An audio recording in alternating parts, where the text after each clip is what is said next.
Put a little bit of the rub, nigga, I gotta be safe. Let's get some sports talk. Emotional state of mind in terms of, how he has suffered because of the mistake of walking off the court in the fashion that he did. I think that Isiah Thomas has taken too big of a hit. I think he knows it. And I think a lot of people have misconstrued where Jordan stands with him because of it. Michael Jordan, who I also spoke to yesterday, was of the mindset, listen, I'm explaining to you what my mindset was back in 1997. And I might have believed what I believed about that particular incident, but it doesn't mean I'm devoid of respect for Isiah Thomas. It's the simple fact is they didn't get along. That's why he wasn't on the dream. Because nobody didn't want them to bump heads in that U.S. team. That dream team, they didn't want them to be arguing because they didn't get along at that time. I don't know about now, but they didn't get along. That's why Isiah was left off the dream team. He should have been a part of it, but since he didn't get along with Jordan, and Jordan didn't like him, they did not want to upset him. So their best bet was to leave him off the dream team to keep Jordan happy. That's why he was left off there, because you don't want them to bump heads if he was on the same team with you. They didn't get along. When you don't get along with someone, they not trying to pair you up.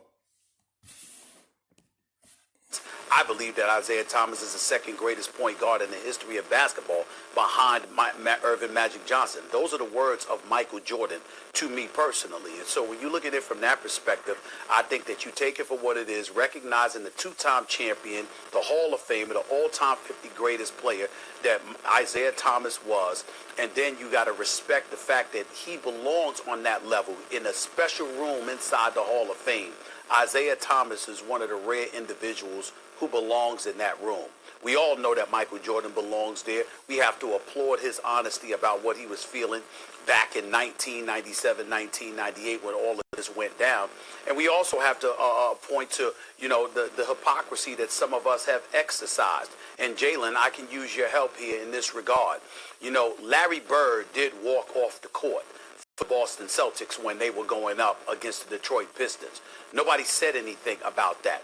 The 1992 Dream Team in Barcelona, when a plethora of players supposedly didn't want Isiah Thomas on the team, it wasn't about Jordan. Scottie Pippen spoke out against him. Karl Malone spoke out against him. Other people were talking behind his back, as Isiah Thomas alluded to. But the great Chuck Daly, who was a two-time champion with Isiah Thomas, he coached those Detroit Pistons, was coaching the original Dream Team. And he could have selected Isiah Thomas on the team, but refused to do so. Somehow, some way, Isiah Thomas and Michael Jordan. You know why? Of course he would have selected Isiah Thomas, but he knew him and MJ wasn't seeing eye to eye back in 97. They did not want no argument, no collide. He could have put him on that team with him, but he know, I expect that I don't want to upset MJ and lose out on him.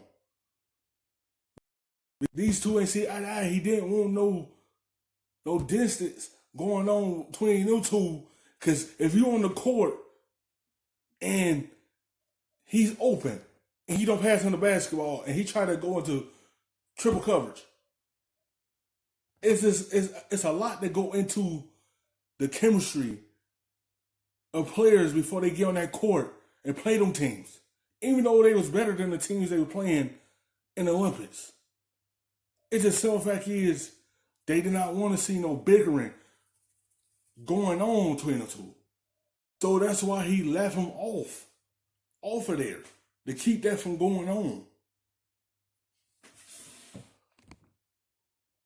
Are the two individuals, depending on which side you take over.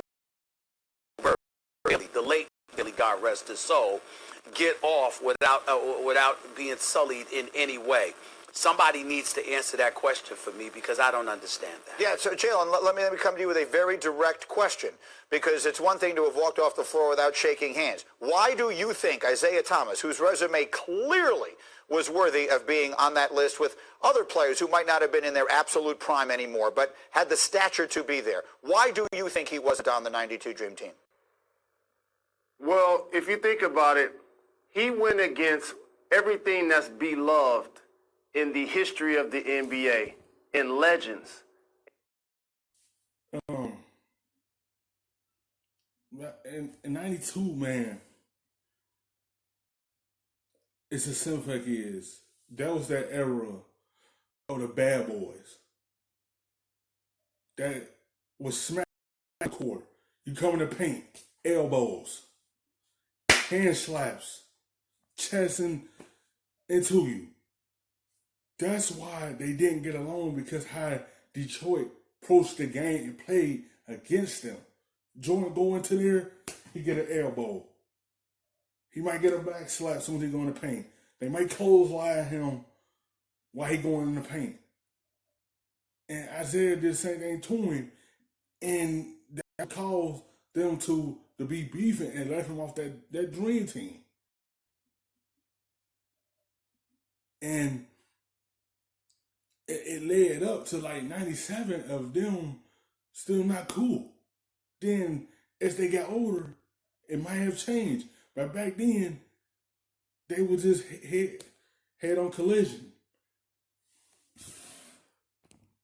And legendary franchises, Magic and Bird are so very terrific at their craft that they went to teams that had won championships before they got there, elevated the status quo, and put themselves in position to be on the Mount Rushmore of basketball. And then all of a sudden you have other guys trickle into the league. Michael Jordan, he was a terrific scorer, an MVP level player, defensive player of the year. But we're old enough to remember the who's a better scorer conversation between Michael Jordan and Dominique Wilkins in the 80s. For you youngsters, that actually did take place. So then all of a sudden you graduate and you have a team like the Detroit Pistons who basically came in and upset the apple cart. They weren't the only physical team to play in the 80s. They just did it the best. They were a part of the highest scoring game in the history of the NBA. 180 plus points in a game and only made like 2 or 3 3-point shots.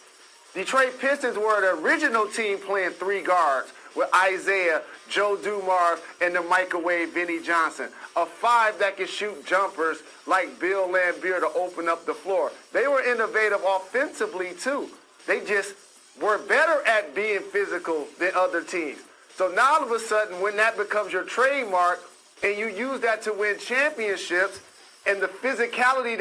That was their image. That's how they got them to trophies, because that was their image. That's who they was. That's what they want to be champions. They ain't go away from it. Even though the NBA wanted them to go away from it, they didn't. They kept on, and it led to success. They found their identity, who they was, and it led to them having a trophy over them. Helped them put rings on their fingers. That's who they was. They were just better at being physical. You go back up, they pulling you down. They make sure you don't have the opportunity to score. Allows it to be personal when I'm putting you on the floor and I'm beating you on the scoreboard. That's what doesn't happen in today's game. That's what makes it a lot different, because these players can compete with one another, but physical intimidation isn't a part of today's game. The Pistons, they were successful with it, and therefore Isiah Thomas, the people that he ultimately went up against, while I believe he's a top 15, top 20 player of all time, these dudes was Mount Rushmores and Michael Jordan, Magic Johnson, and Larry Bird. And it's just tough to overcome that for public consumption.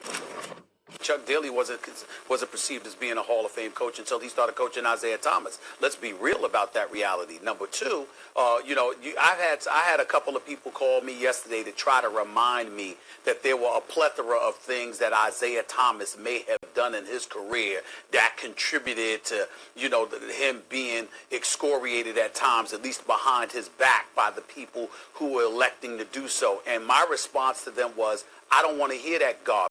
Here's the reality of the situation. Look at his resume. We have to get to a point in our society where we remind people that resumes are important. What you've accomplished actually should matter. Yes, it should matter. He accomplished so much back in the 80s and 90s. He accomplished so much on his resume. He's the second best point guard behind Magic Johnson. His resume showed it. 2 championships showed it. That's why he's in the Hall of Fame.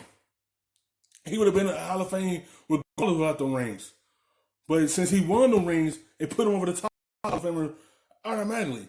Anywhere it go, rings without rings, he still would have been a Hall of Famer. His resume is showing why he's there with the grace. He proves that. He played on bad ankles to try to get the job done. It's a lot of things that he did, and his resume is proven. Rather than people's personal animus. There's a few people that I might not like covering professional sports because they may have been a-holes along the way. Hell, they might call me one as well, and they're entitled to do so, Greeny, Jalen. But here's the reality. What you do matters. Isiah Thomas was a 2-time champion in the NBA.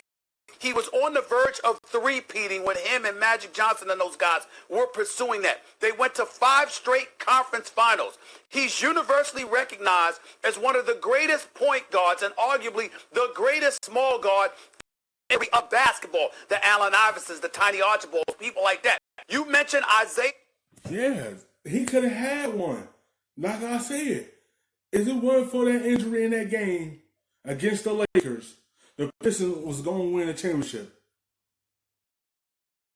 He didn't do a whole lot because he one ankle basically. He had to push through it.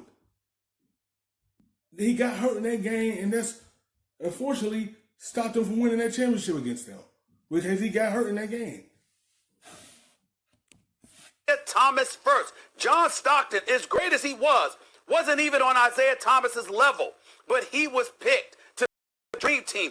And what does he Hall of Fame? He asked Isiah Thomas to introduce him because he knows that Isiah Thomas should have been on that Olympic dream team. We have to get to a point where our personal feelings don't get in the way of acknowledging the greatness based on the resumes put forth by these players. That's the big issue here, more so than anything else.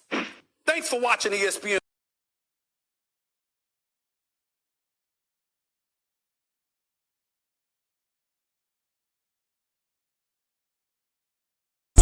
Stuffing them shits in the safe. Got me a spot out the way. Nigga just trying to be